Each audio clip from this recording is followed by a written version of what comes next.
ሁለት ሰታቸው እኮ አራት ጎል አግብተውብ አንደኛ ላይ እንዲቀመጡ ብታረጓቸው ደስ ይለኝ ነበር። 2-2 ከሚያልቅ ማለት ነው የጨዋታ።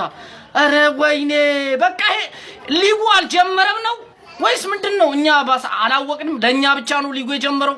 እናንተ ወይ ሊጉ እንደጀመረ አታውቁም ነው ወይስ ምንድነው እንዴ? እኔ እንደው መመኘው ያን ነበር አራት ገብቶባችሁ እነሱ አንደኛ ላይ ሆኖ አርሰናል ሁለተኛ ቢቀመጥ ማለት ነው። ገብቷላ? ያንን ነበር መመኘው። ሁለት ሲገባብህ እኮ ያን ነበር ስጠብቅ የነበረው ነው። አይገርምም? ወይኔ በቃ እንዲህ ነው። አሁን እኮ አስቡት በ2 ነጥብ ልዩነት ዋንጫ ብንቀማ ይሄ ቲም 3 ነጥብ አስጥሎን ነበር። አረ ያሳፍራል። አረ ተው ማሻሻልማ አለባችሁ። ወደኩኝ አትበል። ምንድነው መውደቅ? ተነሳ እንደገና ደጋግመው ውደቅ። እስቲ ለማንቼ ቢግ ሪስፔክት። መቤቴን አንተ እንግዳ ታከብራለህ ሲጀመር ማለት ነው። ይሄ ነው ማንቼ ግባ እናውጣው። 2-0 ሁል ሲቲ ማን ነው? የኔ አባት አስረዳኝ። ሁል ሲቲ ማን ነው? ምንድነው? እኛስ የቤቶቹ ሰዎች አመልህን ችለን እንኖራለን፣ ችግር የለውም። ሁል ሲቲ ማን ነው? ምንድነው? ህንዲውን እብዲውን በማይታወቅ ክለብ ትጠጣለህ። ይሄ ነው ዋንጫው ክለብ ማለት ይሄ ነው ዋንጫ። ዋንጫ እናንተ ንስሓ ግቡ።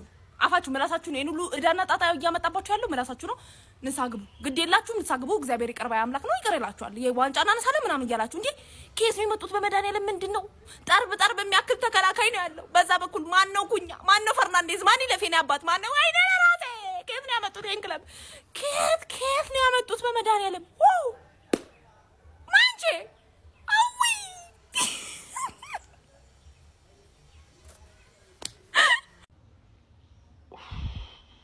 ኦኬ በጣም ሙር ላይ ነበሩ። ደስ የሚል ስሜት ላይ ነበሩ ምናምን። እነሱ 9 ዓመት በኋላ አሸንፈውና ለአዲስ አዳጊዎች ናቸው። በሜዳቸው ነው በጣም ደስ የሚል ሙር ላይ ነበሩ። የኛ ተጫዋቾች ደግሞ ፕሪሲዝን የሰሩ አይመስሉም ነበር።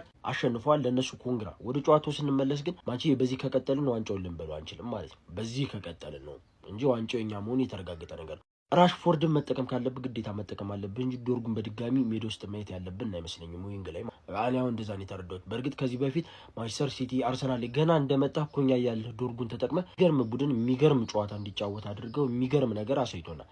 ነገር ግን የሚሆን አይመስለኝም።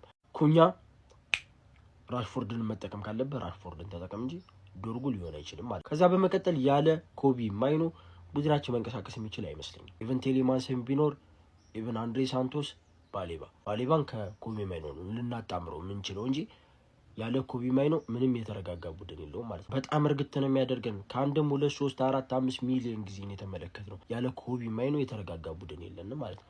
እሱ ከገባ በኋላ የሆነ ኳሱን በጣም በእርግጥ እየመሩን ስለነበር እነሱ የሚበልጥ ኳስ ይለቁልናል። ግን ኳሳችን ቢያንስ ፓሳችን የተስተካከለ ሆነ ማለት ነው።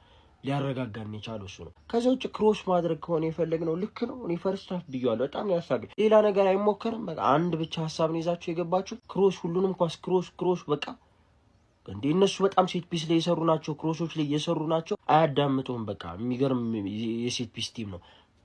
ክሮስ ብቻ ቁመታቸው በጣም ቆንጆ ነው። ዶርጉንና ብራያን ቤሙና አድርገህ ክሮስ ካላገባው ምናምን ትሞክራለህ እንዴ? ሼስኮ የለ መጀመሪያ ላይ። ከዛ ሼስኮም ከገባ በኋላ ምን ያክል እነሱ በረኛችሁ ሱፐር ነው ይወጣ ንቅ ነው የሚያደርገው። ያ ተጫዋቾች ዝግጁ አይደላችሁም። ያልሰራችሁበትን ነው የምትሞክሩ ምናምን። ለማንኛውም ግን የማንቸስተር ደጋፊዎች ይኸው በቃ ተስፋ እየሰጧችሁ ነው። ይስተካከላል፣ ፊክስ እናደርገዋለን።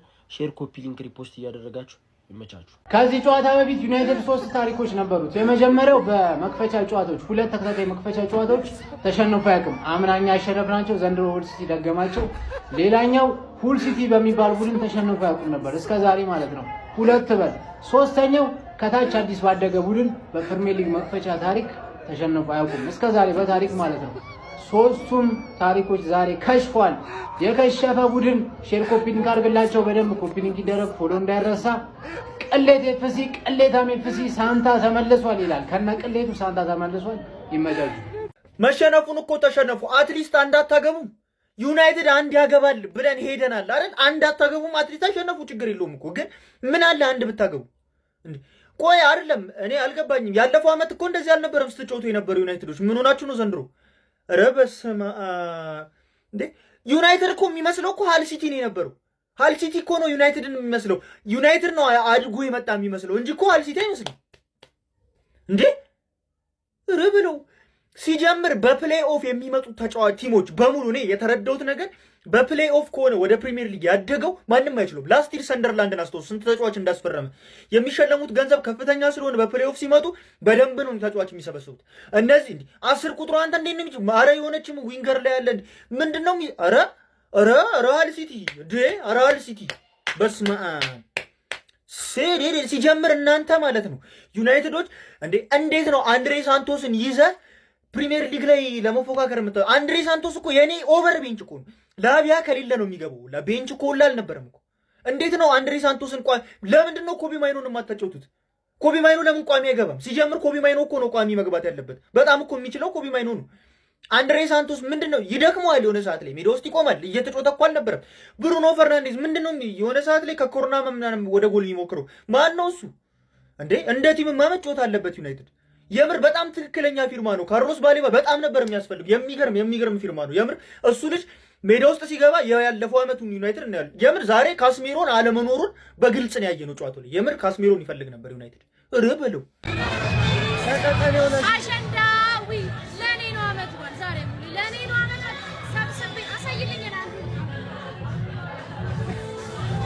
ሰብስቤ የተዝናናሁባቸው እግዚአብሔር ይመስገን። ማንቸስተርና ደስ አለኝ። እኔ ማንቸስተር ዩናይትድ ብዙ ጊዜ አስከፍቶኝም አስቀይሞኝም ያውቃል። እንደ ዛሬ ግን አስከፍቶኝም አስቀይሞኝም አያውቅም። ዘወረስት ፐርፎርማንስ ኤቨር። እግር ኳስ ከጀመርኩኝ ዩናይትድን መደገፍ ከጀመርኩኝ ይሄኛውን ዩናይትድ አላቆም። ማይክል ካሪክ ተከላካይ አለኝ ብለህ ነው የምታስበው? እንዳታስብ። እግዚአብሔር እንዴት ሲዝኑን በድፍረት እንደጀመርክ ራሱን ያላቅም። እነዚህ ኃላፊዎች ቁጭ ብለው ኳሱን ያያሉ። እኛ የምናየውን ነገር እንኳን ማየት አይችሉም። እነ ኦማር ቤራዳ ደንቆሮቹ፣ ደንቆሮ የሆነ ጄሰን ዊልኮክስ የሚባል ሰውዬ እያለ መቼም ቡድን ሊሰራ አይችልም። ማይክል ካሪክ በድፍረት ሲዝን ትጀምራለህ። አንድ ተከላካይ የለህም። ይሄው እኔ አጨበጭባለሁ። ሃል ሲቲ ይችላሉ። በቃ ችለው ነው የፈለጉትን ይዘው ወጥተዋል፣ አሸንፈዋል። ማርያምን ይችላሉ። እኔ አጨብጭባለሁ። በኢየሱስ እኔ ገና ልንገራችሁ 1-0 ስንመራ ይሄ እንዴት ነው ይሄ ነገር? 2-0 ስንመራ ጨዋታው ከባድ ሊሆንብን እንደሚችል ኢቭን ልንሸነፍ እንኳን እንደምንችል አውቄው ነበር። ምክንያቱም ከሎ ብሎክ ቲም ጋር ቡድናችን አይችልም፣ በቃ አይችልም። ከሎ ብሎክ ቲም ጋር ጭራሽ 5 ተከላካይ እንዲ 5 አማካይና 4 አማካይና 5 ተከላካይ እንዲ ስጅር አድርጎ ተከላክሎ የሚጫወት ቡድን ጋር ጭራሽ 2-0 እየተመራ ከባድ ነው። ማርያምን እኔ አንድ ነገር ልንገራችሁ። እኔ ካሪክ እኔ ሁለት ነገር እንዲያደርግልኝ ነው የምፈልገው። እኔ ከዚህ በኋላ የሚመጡትን ጨዋታዎች ማለት ነው በስነ ስርዓት ማየት እንድንችል። በመጀመሪያ ደረጃ ይህን የመሃል ሜዳ ጥምረት ማየት አልፈልግም። ይህን የመሃል ሜዳ ጥምረትና ፓትሪክ ዶርጉ የሚባል ተጫዋችን ከዚህ በኋላ ሜዳ ላይ ማየት አልፈልግም። በቃ አይሰራም። ይሄ መሃል ሜዳ ክፍል አይሰራም። አይሆንም፣ በእውነት አይሆንም። ተሞከረ 2 ጨዋታ አይሆንም። በእውነት እኔ ድጋሜ ማየት አልፈልግም ይሄን የመሃል ሜዳ ጥምረትና ያ ዶርጉ የሚባል ተጫዋች ማለት ነው። ሌላው ደግሞ ኢኒዮስን በቻለው አቅም በቃ ተከላካይ መሃል ሜዳ ተከላካይ እንዲያስፈርሙለት ማድረግ ያለበት በቃ መለመን ያለበት ነገር በሙላ ይለምን። ተንበርክኮም ቢሆን ማድረግ ያለበትንም ነገር አድርጎ ቢሆን ያስፈርም። እነሱ እንደሆነ ረስተውታል መሃል ተከላካይ ማስፈርም። ፉልባክ እና አጥቂ ነው እያሉ ያሉት አሁን ደግሞ የባሌባን ከጨረሱ በኋላ መሃል ተከላካይ ያስፈልገናል። ባለፈው አያችሁ እኔ ስንት ስልላት የነበረውን ነገር ዛሬ አያችሁት በደንብ።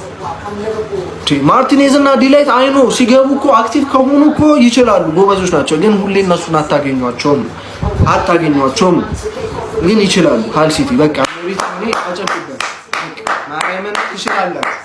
ማንቼ ግን በመድኃኔዓለም ወይኔ እኔ እኮ እግዚአብሔርን ክረምቱን ቀልቼ አምሮብኝ ምናምን እኮ ኧረ መቃጠል ውይ በመጀመሪያ ጨዋታ በአዲስ አዳጊ ቡድን በመጀመሪያ እንዴት ትሸነፋለህ?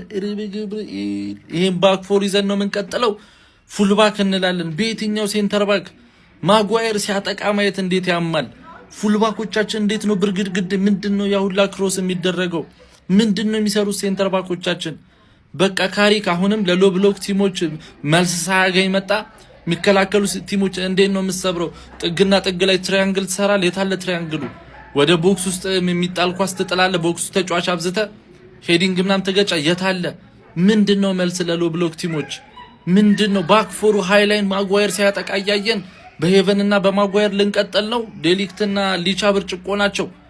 ገና ሌንዮሮ ልጅ ነው፣ ሄቨን ልጅ ነው። ፉልባ እንደዚህ ነው የምንቀጥለው። ስንት ነገር ጠብቀን ስንት ነገር ተባብለን ወይኔ ወይ ቻምፒየንሺፕ የመጣው ማን ነው? ዩናይትድ ነው ወይስ ሃል ሲቲ ነው? እኛ ግራ ገባን እኮ።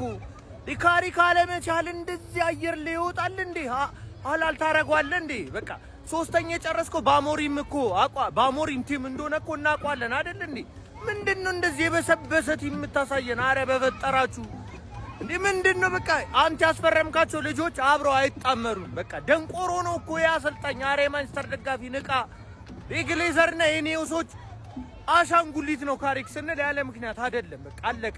አረ ካሪክ ለቻምፒየንስ ሊግ የጠበቅኩት ይሄው ፕሪሚየር ሊግ ላይ ቂጥ እየበላልን ከታች በመጣ ቡድን 2-2 እርብስማ ፈርስት ሃፍ 30 ምናምንኛው ላይ ገብቶብህ ሁለተኛው ያ ሁሉ ደቂቃ አንድ ጎል። አረ በስመ አብ። ብሩኖ የታለ? ብሩኖ የታለ? ቶፕ አሲስት አምና የነበረው ተጫዋች የታለ? ለማንኛውም የትኛው ቲም ብራንድ እንደሆነ የትኛው ማንቸስተር ብራንድ እንደሆነ በዚህ ዓመት እናየዋለን። ሀል ሲቲ ግን ፕሪሚየር ሊግ ላይ እንዳለ ገብቶታል። ገባ አይደል? ያለ እንጂ ኮቨንትሪ ምን ውስጥ እንዳለ እንደገባ ራሱ ከላምፓርድ ጋር። ለማንኛውም ሀል ሲቲ በደንብ እንጠብቅሻለን። ከኔ ጋር ያው እንደዚህ አታፈይም። በእርግጠኝነት አርሰናልን ግን በደንብ ትከላከልኛለሽ።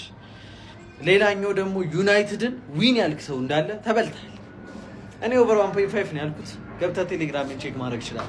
ያበደ ዌብሳይት፣ ያበደ ቦነስ፣ ያበዱ ትኬቶች ካበደ ጊቫዌ ጋር ይዘንላችሁ የመጣ ነባስቲ ከ700 በላይ ተከታይ ያለው ሊንክ ባዮ ላይ አለላችሁ። ጆይን አድርገህ ትጠቀማለህ። ይመችህ።